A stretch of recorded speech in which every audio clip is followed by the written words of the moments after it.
Okay, so slide mà đón tiếp nào nhé. Chính châu đó mới điên xong thời điểm bây giờ bắt đầu tiếp châu đó mới điên tìm một pay bảy ấy topic bây giờ ngày nay cứ tiếp tục chỉ mới time cái pay về liền. Chứ giờ miền sầm nối nên chấm lại một chấm nối hay có miền bạc copy một chấm nối này nó không chấm lại cái. Chứ giờ mới giờ miền sầm nối chấm nối đã môi đá 11 questions. Chứ question number 1, what is your busiest day of the week? Number 2, do you like to be busy or do you like to have an easy schedule? Number 3, what takes up most of your time? Number 4, do you think you manage your time wisely? Number 5, what do you do if you forget an appointment? Number 6, how much time do you spend sleeping? Do you wish you could sleep more? Number 7, does waiting for something or someone, something or someone bother you? Number 8, are you good at getting things done on time? Number 9, do you think time moves slowly or quickly? Number 10, what would you do if you had a few extra hours in a day? Number 11, would you rather have more time or more money? Why? Chứ như mình sum nô tại đọc môi nắng. Lấy như mơ sum nô môi bắt đầu mình thấy như mơ chùm lại cùng rú. Okay, question number 1 cái số thao what is your busiest day of the week? Chứ ta ngày na đại nè rồi bộ phận khôngในสัปดาห์chứ không như năm ngày chăm là ngày tết nắng ta ngày na là dương rồi bộ phận chứ nè. Chứ như mơ bữa sinh bây giờ chỉ rồi là ngày chán như anh đã tha my busiest day is Monday. Chứ rồi có is on Monday các bạn này. Chứ my busiest day is Monday rồi có I am very busy on Monday. Chứ như anh là style lơ các bạn style các bạn chứ anh đô vì ngày chán Monday, Tuesday rồi đó Saturday, Sunday anh plap đô tam ngày dương rồi bộ. Okay, question number 2, do you like to be busy or do you like to have an easy schedule? Chứ ta này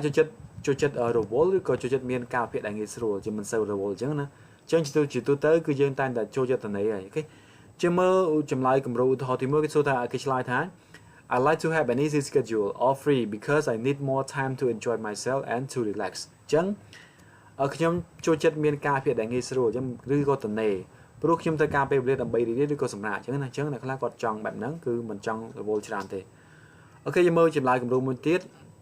I like to be busy because I have many goals and I always spend time doing my work. Okay, chứ nè mỗi chỗ nó có cho chất được vô có cho chất vô luôn này từ này thì chẳng nè pro khi mình có đại tràn hai khi tay này chấm này pay phơ càng nhiều bọc chấm chứ còn mình càng nhiều tràn chứ cho chất từ này tới chứ có tay đá mình cô lùm non cũng là cô lùm non thuê môi chứ này chứ đâu còn mình càng nhiều phơ chứ còn ở từ này thì okay, question number 3, what takes up most of your time? Chứ takes up nóคือbộประธาน C ภาษาเปเวลนะ C เป take up time nóคือ C เปบ่យើងចឹងតើអ្វីទៅដែល C เปพิจารณาរបស់អ្នកចឹងអ្វីទៅតើយើងចំណាយពេលវេលាធ្វើអីចឹងណាchứមើលថ I think my study at school takes up most of my time ចឹងអ្នកមួយចំនួនគាត់នៅរៀនគឺគាត់និយាយថាខ្ញុំគាត់ថាការសិក្សារបស់ខ្ញុំនៅសាលា C เปខ្ញុំច្រើនមែនតើអូខេជួនកាលគាត់ប្រាប់ពេលច្រើននៅសាលាហ្នឹងទៅឬក៏ I think doing my homework takes most of my time អញ្ចឹងដល់ឡើយគាត់ថាការធ្វើកិច្ចការសាលាកិច្ចការផ្ទះនេះគឺសម្រាប់ homework នេះគឺការសាលាហ្នឹង CP ពេលច្រើនរបស់ខ្ញុំអញ្ចឹងគាត់ធ្វើ homework មាន homework ច្រើនមុខវិជ្ជាអញ្ចឹងទៅអញ្ចឹងវាត្រូវការប្រើពេលវេលាច្រើនអូខេឬក៏យើងឆ្លើយថា I think Facebook takes most of my time អញ្ចឹងអ្នកខ្លះគាត់គិតថា Facebook ហ្នឹង CP គាត់ច្រើនបើគាត់ប្រើពេលវេលាលើ Facebook ច្រើនអញ្ចឹងគឺប្រើពេលច្រើនហើយអញ្ចឹងគាត់មានពេលធ្វើអីទេអញ្ចឹងនេះគ្រាន់តែជាចម្លើយគំរូទេឥឡូវយើងមើល question number 4 do you think you manage your time wisely អញ្ចឹង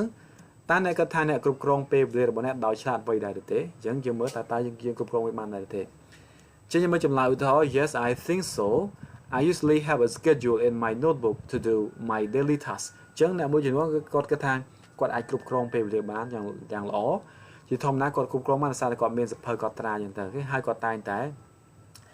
គាត់ត្រាអ្វីធ្វើប្រចាំថ្ងៃអញ្ចឹងគាត់ធ្វើតាមសភៅហ្នឹងទៅគឺគាត់អាចគ្រប់គ្រងពេលវេលាបានហើយគាត់អាចទទួលបាន achievement អ្វីដែលគាត់សម្រេចបាន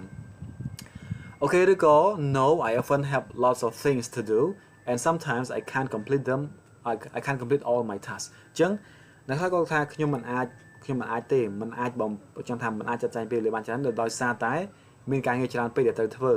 ហើយពេលខ្លះក៏អាចមិនអាចបំពេញការងារទាំងអស់បានទៀតអញ្ចឹងណាអញ្ចឹងអាហ្នឹងតើតជាមួយអ្នកដែល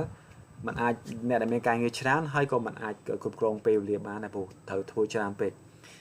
អូខេអញ្ចឹងយើងមើលបន្តទៀត number 5 what do you do if you forget an appointment អញ្ចឹងតើអ្នកនឹងធ្វើអ្វីប្រសិនបើអ្នកភ្លេចការណាត់ជួបអញ្ចឹងយើងណាត់ជួបនឹងណាម្នាក់ធ្វើអីមួយអញ្ចឹងណាឬក៏ជួបនិយាយគ្នារឿងកាយមួយប្រសិនបើយើងភ្លេចតើយើងធ្វើអំណាចណាអញ្ចឹងណាអញ្ចឹងព្រោះ ការផ្លេចពី appointment វាជារឿងធ្ងន់ធ្ងរដែរបើយើងទៅក្នុងចំនួនអាចប៉ះពាល់ខ្លាំងមែនទែនបំបត្តិភ័ក្រអាចប៉ះពាល់ដែរអញ្ចឹងណាចឹងមើល if I forget an appointment I will say sorry and ask if I can set the appointment again later អញ្ចឹងបើសិនមកខ្ញុំភ្លេចការណាត់ជួបយ៉ាងហ្នឹងចង់និយាយថាដំបូងយើងនិយាយសុំទោសអញ្ចឹងណាហើយសួរមើលថាតើអាចណាត់ជួបពេលក្រោយបានអត់ទៅយើងជាសុំទោសគេទៅអូខេចឹងនេះចម្លើយងាយស្រួលឬក៏យើងនិយាយបែបមួយ style ទៀតតែស្រដៀងគ្នាទេគាត់យើង spline តិចទៅif I forget an appointment first I take a deep breath and try not to stress អញ្ចឹងអ្នកមួយចំនួនតែគាត់ភ្លេចគឺគាត់មានអារម្មណ៍ stress អញ្ចឹងណាអញ្ចឹងបើសិនបើខ្ញុំភ្លេចការណាត់ជួបណាមួយទៅដំបូងត្រូវដកដង្ហើមវែងហើយព្យាយាមកុំឲ្យតានតឹងកុំឲ្យយកវាជាបញ្ហាធំពេកអញ្ចឹងណាយើងព្យាយាមរកដំណោះស្រាយវិញthen I contact to that person and apologize and ask if it's possible to reschedule the appointment អញ្ចឹងបន្តមកទៀតខ្ញុំតែតទៅអ្នកនោះអ្នកដែលយើងខកខានហ្នឹងហើយសុំទោសអញ្ចឹងទៅហើយសួរថាតើយើងអាចកំណត់ពេលជួបគ្នាឡើងវិញបានម្ដងទៀតអត់អញ្ចឹងណាអញ្ចឹងកាលណាយើងភ្លេចយើងអាចនិយាយសុំទោសរៀងគួរសមមួយខ្លាំងតិចទៅអូខេអញ្ចឹងយើងមើលបន្តទៀត question number 6 how much time do you spend sleeping យើងពាក្យ spend ជាទូទៅគឺយើងប្រើជាមួយ verb ing នៅពីក្រោយវាអញ្ចឹងតើអ្នកចំណាយពេលប្រហែលដើម្បីគេងតើអ្នកចំណាយពេលគេងប្រហែលដែរគេយើងមើលអូខេអញ្ចឹងហើយ do you wish you could sleep more អញ្ចឹងតើអ្នកចង់គេងបានច្រើនបន្ថែមទៀតអត់អញ្ចឹងណាបើសិនយើងមានពេលច្រើនតើយើងចង់គេងបន្ថែមទៀតអត់ចឹងយើងមើលចម្លើយឧទាហរណ៍ I spend 7 hours sleeping every day អញ្ចឹងអ្នកមួយចំនួនគាត់ចំណាយពេល7ម៉ោងគេងអូខេអញ្ចឹងយើងមាន6យើងដាក់6ទៅ6ទៅ8យើងដាក់8ទៅ8 hours ឬក៏ I think 7 hours are enough for me អញ្ចឹងអ្នកមួយគឺជាអាចឆ្លើយបាន style ផ្សេងៗខ្ញុំគិតថា7ម៉ោងគឺគ្រប់គ្រាន់សម្រាប់ខ្ញុំអញ្ចឹងគេង7ម៉ោងគ្រប់គ្រាន់អញ្ចឹងណាអូខេI think I need more time to sleep to be healthier ជាសំណួរបន្ទាប់គឺថា do you wish you could sleep more តើអ្នកអាចតើអ្នកចង់គេងបន្ថែមទៀតអត់អញ្ចឹងណាចឹងចម្លើយខ្ញុំគិតថាខ្ញុំត្រូវការពេលវេលាបន្ថែមក្នុងការគេងដើម្បីឲ្យមានសុខភាពល្អអញ្ចឹងកាលណាការគេងបានច្រើនអាចថាមានសុខភាពល្អទៅអូខេ number 7 does waiting for someone or something or someone ដូចគ្នាទេ bother you អញ្ចឹងតើការរងចាំអ្វីមួយឬក៏ណាម្នាក់រំខានអ្នកដែរទេនៅពេលយើងរងចាំគេតែយើងមានអារម្មណ៍បែបណាអញ្ចឹងណាអញ្ចឹងតែទៅមួយពេលវេលាដែរជាមកចម្លើយថា yes it bothers me a lot because I am a punctual person អញ្ចឹងបានវាពិតជារំខានច្រើនមែនពីព្រោះខ្ញុំជាមនុស្សដែលគោរពពេលវេលាអញ្ចឹងណាយើងអ្នកដែលគោរពពេលវេលាគឺទៅមុនម៉ោងទៅហើយទៅចំណាយពេលរងចាំគឺអារម្មណ៍មកស្រួលទេអូខេឬក៏ no it doesn't bother me at all because I normally spend the waiting time reading books chatting to my friends or doing something else អញ្ចឹងអ្នកមួយចំនួនគាត់ឆ្លាតដល់ពេលដែលគាត់រងទៅត្រង់គណៈពេលដែលគាត់កំពុងរងចាំគាត់ធ្វើអីផ្សេងទៅអូខេឧទាហរណ៍គាត់អាចថាអានសៀវភៅអញ្ចឹងសៀវភៅអាចមានជាសៀវភៅឬក៏អាននៅក្នុងទូរស័ព្ទក៏មានសៀវភៅដែរឬក៏ឆាតតាមរយៈ Messenger ឬក៏អីទៅកម្មវិធីអីទៅឬក៏ធ្វើអីផ្សេងៗដែលអាចធ្វើបានអូខេអាហ្នឹងដើម្បីកុំឲ្យរងចាំដោយធ្វើឲ្យយើងយូរកាលធ្វើឲ្យយើងមានអារម្មណ៍មួម៉ៅទៅពេលរងចាំអញ្ចឹងយើងធ្វើអីផ្សេងដើម្បីប្រឡប់អីអញ្ចឹងទៅអូខេចឹងយើងអាចមានចម្លើយគំរូបែបហ្នឹងអូខេយើងមើលបន្តទៀត number 8 are you good at getting things done on time អញ្ចឹងតើអ្នកពូកែធ្វើកិច្ចការទាន់ពេលដែរទេអញ្ចឹង get things done ហ្នឹងគឺពូកែធ្វើការបានចប់រាល់អញ្ចឹងណាអញ្ចឹងតើយើងជាមនុស្សដែលតែងតែមានការងារឲ្យធ្វើវាបញ្ចប់ទាន់ពេលដែរទេអូខេចឹងខ្ញុំចម្លើយគំរូ yes I am a kind of person who is careful with my work ចឹងបានខ្ញុំពិតជាប្រកែមែនប្រកែខាងធ្វើវាការងារបញ្ចប់ចឹងណាខ្ញុំជាមនុស្សប្រភេទដែលមានការប្រុងប្រយ័ត្ននឹងការងាររបស់ខ្ញុំចឹងការណាប្រុងប្រយ័ត្នមានអីធ្វើចឹងទៅយើងមានតែ set ជា schedule ឲ្យធ្វើវាតាន់ពេលទៅឬក៏ I have a schedule with deadlines to complete my task ចឹងយើងឆ្លាតបែបផ្សេងខ្ញុំមានការអភិដែលអានេះគឺប្រយោគបន្ថែមខ្ញុំមានការអភិដែលមានកំណត់មានការកំណត់មានពេលកំណត់ថា deadline ថ្ងៃណាអញ្ចឹងណាដើម្បីបំពេញការងារអាហ្នឹងជារបៀបដែលយើងធ្វើការងារបញ្ចប់អូខេ I always commit to follow my schedule អញ្ចឹងបន្តមកទៀតយើងមាន schedule ហើយយើងបដិញ្ញាចិត្តធ្វើតាមវាអញ្ចឹងហ្នឹងជាវិធីដែលយើងធ្វើការងារបញ្ចប់អូខេអញ្ចឹងចម្លើយនេះគឺតគ្នាដើម្បីជាការបញ្យល់បន្តគ្នាអញ្ចឹងអូខេយើងមើលបន្តទៀតបើសិនជា no ទេ no sometimes I forget to set my schedule or note down my work so it's not completed on time អញ្ចឹងប្រសិនបើយើងមិនប្រកែកខាងធ្វើការងារបញ្ចប់ទេដោយសារតែមានបញ្ហាមួយចំនួនទៅយើងមើលចម្លើយនេះគឺថាទេពេលខ្លះខ្ញុំភ្លេចកំណត់កាលវិភាគអញ្ចឹងកាលណាភ្លេចកំណត់កាលវិភាគធ្វើយើងអត់ដឹងថាធ្វើអីទេអញ្ចឹងណាឬកំណត់ឬកត់ចំណាំការងាររបស់ខ្ញុំដូច្នេះវាមិនបានបញ្ចប់ទាន់ពេលអញ្ចឹងកាលណាយើងអត់ទៅចុះវាអាចធ្វើឲ្យយើងមិនអាចបញ្ចប់ការងារបានអូខេឬក៏ no sometimes I have too much work to do so I cannot manage my time well អញ្ចឹង tế pe khác khi mình càng ngày chán pe từ thưa chẳng hay khi mình ai cũng công pe về bọc khi mình ở thể chẳng mình càng ngày chán chẳng mình ai thưa càng ngày chọc chẳng này. Okay, question number 9. Do you think time moves slowly or quickly? Chẳng ta này cái thà pe về đa dữ được cái đa lượn chẳng như mà cần mới ta rong ngày chẳng như mới chấm lại của tụ 4. I think time flies very fast. While I am busy with my work, weekend comes very fast. Chẳng khi mà cái thà pe về đa lượn chẳng fly nó pe về mà đa lượn mình tênขณะเป็นเด็กช่างกำปงแต่ระบบการเรียนเตอร์ไงจงสัปดาห์มาเลื่อนมันแต่จังสารทั้งเงี้ยสารทั้งจังแต่เห็นจังเปลี่ยนเลยดาเลื่อนมันแต่ Okay ดูก็ I think time moves slowly because I don't have much work to do จริงๆ time เปลี่ยน have แต่ I don't have much work to do so I am free a lot จังខ្ញុំគិតថាពេលវេលាដើរយឺតមែនទែនដោយសារតែខ្ញុំមិនសូវមានការងារធ្វើអញ្ចឹងណាអញ្ចឹងខ្ញុំទៅនៅច្រើនអញ្ចឹងអ្នកទៅណេគឺពេលវេលាដើរយឺតទៅចេះអ្នករវល់ពេលវេលាដើរលឿនទៅ Okay, you have question number 10. What would you do if you had a few extra hours in a day? ចឹងតើអ្នកនឹងធ្វើអ្វីអាហ្នឹងលក្ខណៈថាលក្ខខណ្ឌមិនអាចទៅរួចយើងប្រើជា conditional តិចទេយើងប្រើថា would ជា past simple របស់វាliềnទៅ had ជា past simple របស់ have វិញទៅចានេះគឺជាលក្ខខណ្ឌដែលមិនអាចទៅរួចទេនៅក្នុងពេលបច្ចុប្បន្នចឹងយើងមើលតើអ្នកនឹងធ្វើអ្វីបើសិនបើអ្នកមានពេល2-3ម៉ោងបន្ថែមទៀតក្នុងមួយថ្ងៃយ៉ាងហ្នឹងសិតតែមិនអាចទៅរួចទេអញ្ចឹងកាន់តែឧទាហរណ៍ទេអញ្ចឹងបើសិនជាមានមែនតើយើងសម័យមើលតើយើងនឹងចង់ធ្វើអីគេOkay យើងមកចម្លើយគំរូ I would spend more time sleeping អូខេអញ្ចឹងយើងប្រើ would ហ្នឹងបង្ហាញពីមិនអាចទៅរួចដែរវាលក្ខខណ្ឌមិនអាចទៅរួចពេលឥឡូវបើសិនជាមានពេលច្រើននឹងគេច្រើនអញ្ចឹងតែអត់អាចមានពេលហ្នឹងទេអូខេយើងមើលបន្តទៀត I would learn a new skill ខ្ញុំនឹងរៀនចំណេះថ្មីមួយឬក៏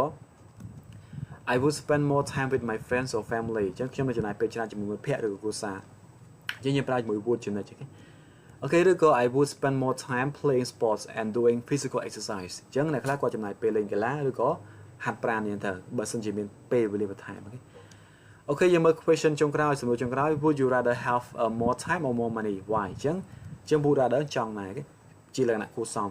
តែអ្នកចង់មានពេលវេលាច្រើនឬក៏មានលុយច្រើនជាងអូខេជឿទៅពេលវេលានឹងលុយតែយើងចង់បានមួយណាច្រើនជាងហេតុអីអូខេយើងមើលចម្លើយគំរូI think I would rather have more time because I can use it to enjoy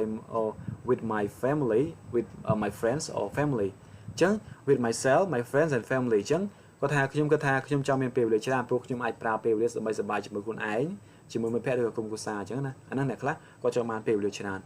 ក៏ប៉ុន្តែអ្នកមួយចំនួនគាត់ថា I would rather have more money because I can buy something I need អញ្ចឹងខ្ញុំចង់មានលុយច្រើនជាងពីព្រោះខ្ញុំអាចទិញរបស់ដែលខ្ញុំត្រូវការអញ្ចឹងកាលណាមានលុយអាចទិញរបស់ផ្សេងៗបានអញ្ចឹងណាតាមពិតទៅមានលុយច្រើនក៏អាចចំណាយពេលមួយគ្រួសារបានកាន់ច្រើនអញ្ចឹងទៅជានេះគ្រាន់តែជាចម្លើយគំរូទេចឹងសរុបមកវិញយើងអាចឆ្លើយសំណួរតាមអ្វីយើងជាក់ស្ដែងដែលយើងអាចឆ្លើយបានទៅហើយយើងមានតែ11សំណួរដើម្បីសួរឆ្លើយបញ្ជាក់ថារាល់សំណួរទាំងអស់យើងសួរសំណួរមួយណាមុនក៏បានដែរដល់យើងចាំសំណួរមួយណាសួរសំណួរហ្នឹងទៅហើយវាអាចតាក់ទងគ្នាមួយណាយើងអាចសួរមួយនឹងបានអូខេចឹងយើងមាន11សំណួរហ្នឹងដែលសំណួរទី1គឺ What is your busiest day of the week? Number 2, do you like to be busy or do you like to have an easy schedule? Number 3, what takes up most of your time? Number 4, do you think you manage your time wisely? Number 5, what do you do if you forget an appointment? Number 6, do you have how much time do you spend sleeping? Do you wish you could sleep more? Number 7, does waiting for something or someone bother you? Number 8, are you good at getting things done on time? Number 9, do you think time moves slowly or quickly? Number 10, what would you do if you had a few extra hours in a day? Number 11, would you rather have more time or more money? Why? ចឹងសង្ឃឹមថាអ្នកនេះអាចយកវាទៅសួរឆ្លើយបានដើម្បីបង្កើនជាបដិងភាសាអង់គ្លេសរបស់យើង Okay ជួបគ្នានៅមេរៀនបន្តទៀត Thank you